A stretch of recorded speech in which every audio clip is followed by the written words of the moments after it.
ശ്രീലക്ഷ്മി സ്വയം സഹായ സംഘം 21ാം വാർഷികം വിവിധ പരിപാടികളോടെ നടന്നു. പരിപാടികൾ എലത്തൂർ മണ്ഡലം MLA വിദ്യാ ബാലകൃഷ്ണൻ ഉദ്ഘാടനം ചെയ്തു.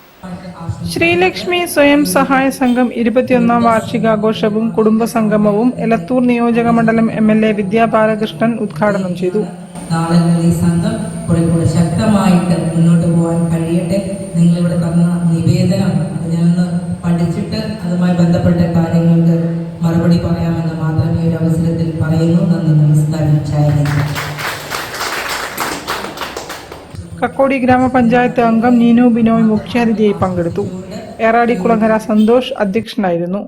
ചടങ്ങിൽ സംഘം അംഗങ്ങളായ വിശ്വനാഥൻ മാസ്റ്റർ, അപ്പുക്കുട്ടൻ നായർ, അരങ്ങിൽ ബാലകൃഷ്ണൻ നായർ, പ്രേമരാജൻ മേലോട്ട്, ബൈജു ചെറുക്കടത്ത്, അശോകൻ, യേശു പത്മൻ തുടങ്ങിയവർ സംസാരിച്ചു. തുടർന്ന് അംഗങ്ങളുടെ വിവിധ കലാപരിപാടികൾ അരങ്ങേറി. News bureau, Kozhikode. വാർത്തകൾ ചുരുക്കത്തിൽ നിങ്ങൾക്കായി അവതരിപ്പിക്കുന്നത് ക്യാൻസറിനെതിരെ പൊരുതാനായി കാലിക്കറ്റ് സിറ്റി സർവീസ് സഹകരണ ബാങ്കും MVR ക്യാൻസർ സെന്ററും സംയുക്തമായി അവതരിപ്പിക്കുന്ന ക്യാൻസർ ചികിത്സാ സഹായ പദ്ധതിയാണ് മാസ് കെയർ.